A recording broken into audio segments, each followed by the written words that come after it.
It was raining like mean cats and dogs with a big target right over Council Bluffs. City streets flooded before the sun rose, and that continued for hours, with 7 inches or more falling in certain areas. And tonight our Joe Chiodo tours the worst damage. He joins us now live. Joe? Yeah, John and Mallory, we just showed you some video of 16th and Broadway and Council Bluffs from this morning. That's where I'm at right now, and that rain continues to fall. But I'll give you a look at the road. It does look a bit better tonight. As you can see right here, most of that rain moving from on top of the road down onto the sides, causing some pretty big puddles for cars to mess with, as you can see right here. Now, just down from where I'm at, though, was some extensive damage. The Red Cross actually saying they helped out about 75 families, and we talked to the housing inspector, and many of them will be displaced. We talked to 2 people who are experiencing that tonight. Here in the heartland, rain is something we're all used to, but every so often, it dredges us with a harsh reminder. Mother Nature, she can be pretty nasty sometimes. Council Bluffs housing inspector Sean McKee knew it was one of those times Wednesday when the sun came up, but the rain didn't settle down.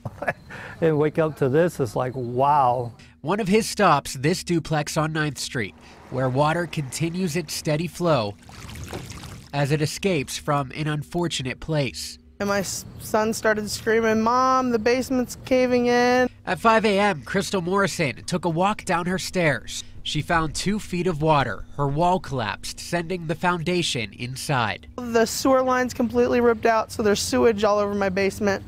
The electrical's covered in water. It's just completely unfit to live in. Unfit for her. Yep. But more importantly, as a single mother, unfit for her 5 kids.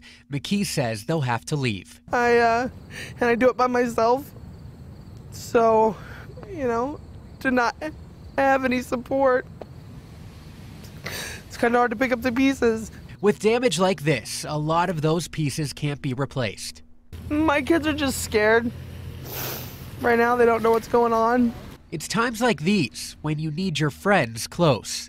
I've known Crystal since I was a kid. Thankfully, Christina Cano and her 2 kids moved here from Texas a month ago. But in this case, the best friends ended up too close. It would be a lot easier if one of us had a place to go. Christina literally lives right next door. Her side of the duplex filled with water as well. With her being in the same situation, it's kind of like, now what? Where do I go? What do I do? Unable to turn to each other, the 2 now need help. And I guess that's all I can ask. They're just hoping they find it as quick as the storm found them. In Council Bluffs, I'm Joe Chiodo, WOWT6 News.